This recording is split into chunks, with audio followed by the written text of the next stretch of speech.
So just from historical context. So the religious revolution began in the 18th century in Victorian Britain. Essentially divided the Victorian Britain people into several different, essentially different church-based groups and religious groups.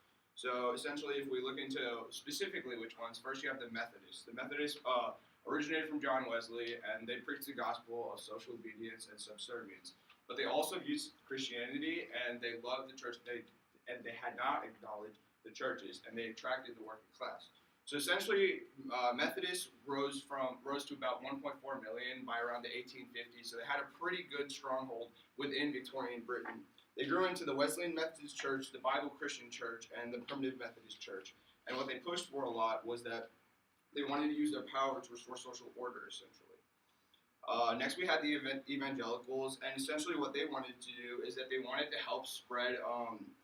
What they wanted to do was make their religious sect so big so that they could include essentially everybody out of all classes. And what they wanted to do was make it so that they could reform it to bring all these classes together under one standard religious sect. And essentially what they were trying to do is they were trying to be they were trying to unite everyone under this one idea of evangelicalism.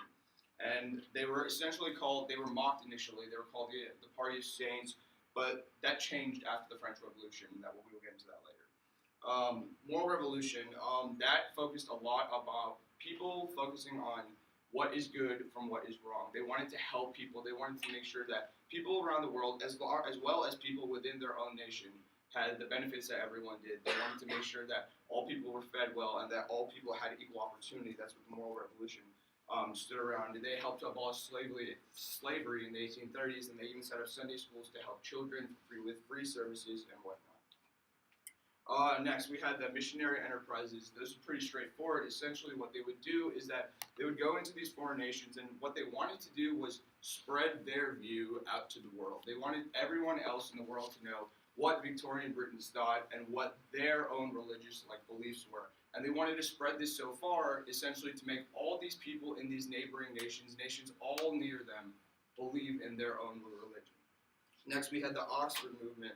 Very religious, and what they wanted to do was they wanted to combine church and state. They wanted to make these, essentially what they wanted to do was make the church and state more unified. They wanted the church to have power over the state, and they wanted to be able to intertwine religion with people's everyday lives as well.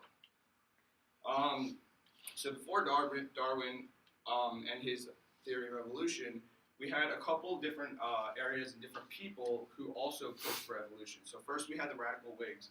And essentially what they did was that they pushed for social reform within Britain. They wanted free trade, they wanted to end slavery, they wanted to essentially move forward as a nation, and so that's what they did. Robert Chambers and Huxley were huge proponents of evolution. What they wanted to do was prove that there is something beyond religion and that there is a reason for people being here on this earth. And so before Darwin came about with their theory, they introduced essentially the pre-evolution theories in which they came up with these ideas that evolution was based on science and not only religion. The church did not only rule the world, and that we didn't all come through that. Now, once Charles Darwin came up with his theory of evolution, essentially what it did was it sparked a huge debate within Victorian Britain and not only in Britain, but around the world, because it questioned the idea of religion. And what it did was that it made it hard for people who said that essentially God created human beings to argue against this idea of evolution, and it essentially made it so that there was large amounts of tension within Britain, because you had the people who believed in evolution, the people who stood for science, and the people who wanted to find out how we got here, versus the people who were spreading their religious belief, and they were trying to get everyone to believe in their religious beliefs. So it created a lot of opposition and a lot of clashing amongst ideologies. So out of these new scientific theories and thoughts coming from Huxley and Darwin, we started to get into social Darwinism in Victorian England. So Herbert Spencer, who coined the phrase survival of the fittest when applying it to the social world, explained that there were variations in society like rich versus poor because the people who were rich were just more fit to be in the society and saw it as a function of natural selection. And for this, he argued this idea of individualism, where he didn't want the government to get involved with helping these people who were maybe not as fit within the society, because that would interfere with natural laws. And I'll although he encouraged private charity, he was very adamant that the government shouldn't interfere with kind of how the social order was evolving. Also, Francis Galton came up and coined the term eugenics, and so he took it a step further, arguing, well, if you can identify these people in society who are more fit than others and selectively breed with them and sterilize those who are unfit, you should be able to even further make your society even stronger within kind of the overall world. And this raised the question of how fitness is determined, and here Galton really kind of deviated from what Herbert Spencer was saying about the rich being more fit and that's why they're rich, by saying that he sees unfit people both in rich families and poor families, and therefore you can't argue that wealth determines whether or not someone is fit for society. This also was applied in a racial sense. So at the time, people were really interested in Britain's dying races. These were the Maori of New Zealand and also the Aboriginals of Australia. And they began to argue that these primitive people were dying out in these different parts of the British Empire because they were losers in the struggle for natural selection, and they just couldn't keep up with what was demanded of them to survive. And this led to Benjamin Kidd writing The Social Evolution in 1894, that then argued that British dominance at this time within the world at large was evidence of social evolution and a function of racial natural selection, making these British people much more fit to kind of rule the world in a way. We also, so separate from science, we saw religion enter other sectors of Victorian England society, and this is where we kind of get into some of the paper topics that people are doing in our group. So a lot of people in our group are focusing on kind of how religion pervaded education. And so education, as we talked about at this time, for the upper class especially, were in these public schools. They're often very chaotic, disorganized, violent, had terrible reputations, and then this man, Thomas Arnold, came into the rugby school kind of bringing with him this idea of using Christianity with Sunday sermons and Christian morals to kind of control these schoolboys and make the education that they were receiving and also these public schools much more orderly. And this kind of spread, and many used this used Arnold's use of Christianity as a way to kind of reform public schools in Victorian England. And so then here we see kind of this highbrow liberal education really fusing with religion in order to kind of create reform in the education system. You also see a lot of religion before Britain starts establishing free schools for the poor. A lot of families sent their children to free public Sunday schools. So that, and there again, you see that the church is really a main provider of religion, education at this time. We also saw at this time a revival of mysticism and spiritualism, which came to England in 1852 from America. And it really only required one common belief that, in the terms of Emanuel Swedenborg, that the spirits of the recently departed could communicate with the living through the use of certain means and individuals referred to as mediums. So it was really this idea that there was a way to kind of connect with people who were dead. Because it was really only this one common belief, it became very popular for people who were both religious and also more scientific, as it kind of took this spot as in an intersection between science and religion.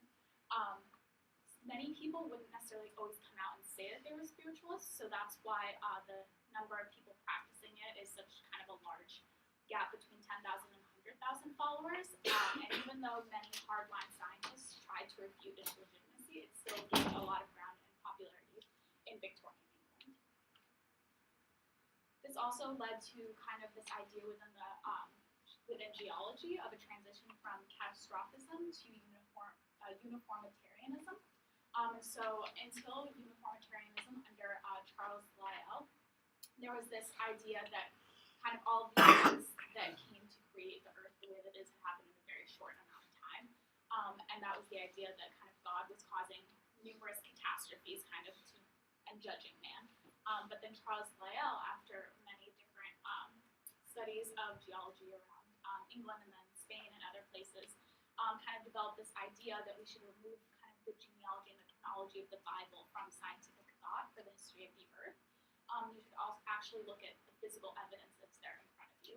And he based this kind of on these four uniformity rules, which all argue the uniformity of geological process across time. So the Victorians had various fears about science and scientific some of which still exist today.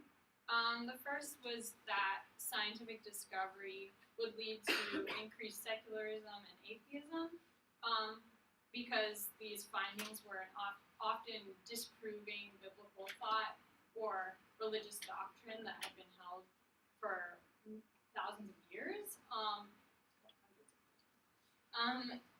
and that would erode religiosity and the church's influence in society, and that these scientific theories were a direct attack on the church and its power and on God, and that it would lead to kind of decreased morality and chaos. And related to chaos, they were also afraid that these scientific developments would lead to revolution, because many of the ideas of Darwin and Lau came from French scientists and had influence on the French Revolution. So Victorian British leaders were worried that this move towards secularism, this move towards different scientific theories that eroded religious doctrine, would lead to an upheaval in society or a revolution. So, apart from religion, morality also had, which of course is rooted in religion and in Christian values at this time, had an influence on, was influenced by science and had an influence on science.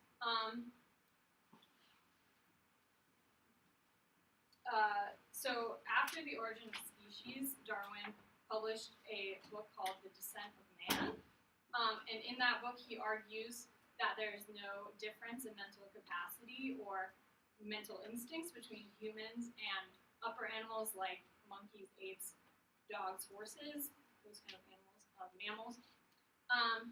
He argued that because these animals feel emotions like sadness and sympathy and regret, morality is not solely human in nature, and in fact can be found in the animal kingdom, and that also goes to show that the human brain is not distinct from the animal brain, that they weren't created in two different time periods by a god, but the human brain is actually just a more evolved version of the animal brain. And that, of course, is quite rattling to religious figures, because it kind of asserts that, once again, that humans are descended from animals, which of course is against biblical thought. He did, however, show his own Victorian morality and his own place in Victorian society, because Darwin argues and divides humans between civilized and savage races, and he does argue that morality is the number one difference between humans and animals, but in that same section he also argues that animals could achieve morality if their brains evolved enough and if their societal structures evolved enough, which again is quite rattling to Victorian society, who sees themselves as upright, moral citizens, and the thought that monkeys or something could achieve that was pretty revolutionary. Christian morals also played a role in the development of medicine during the Victorian era, especially in how medicine treated more oppressed groups like women and the poor. So, and women who did not follow strict Victorian moral guidelines, like they had active imaginations, they had artistic tendencies, they wanted to go out in public and have circles of friends and not stay at home and care for their husbands would often take them to doctors who would then diagnose them as hysterical or depressed or in some ways mentally ill. And the doctors would often confine these women to their beds and not allow them to leave, and that was kind of like to avoid them crossing any moral boundaries or making any sort of moral mistakes. It also influenced reactions to cholera, and pamphlets at the time were published that told people if you want to avoid cholera, you need to keep a clean house and you need to avoid alcohol. There's a lot of emphasis on avoiding alcohol, and those were seen as like bad habits of the poor who were morally unfit and not as Christian as the middle classes. So a lot of the debates between religion and science that happened in the Victorian era are still going on today, and they haven't resolved themselves particularly. We see tension between religious and scientific groups on issues like abortion, sexuality, education, evolution, geology, etc. Interestingly enough, the debate seems to have moved from the UK to the US. The UK is, in polls, only like 47% of British people say religion is very important to them, compared to 80% in the US. And so we've seen a lot of these kind of creationist versus evolutionary debates in the US rather than the UK. There have been several states that have enacted laws to put religious theory in schools, such as creationism, alongside with evolution. And these laws have continuously been struck down by the Supreme Court, but they do keep propping up in places like Kansas, Louisiana, Texas. So what we can learn from the past about the present is basically, of course, these debates have not been like solved, so there's no concrete answers. A lot of these debates are still going on, but we see that science and religion plays a role in how people view themselves and how they act. Both in Victorian Britain and today, some people see religion as a regressive force that suppresses progress and causes society to stagnate. And we see that science can be deconstructive. It can lead to theories like eugenics or social Darwinism, but it can also today be an integral driving force in modernization. Oh, yes, we have a website we can show it. Here it is. So visit our website to get more information.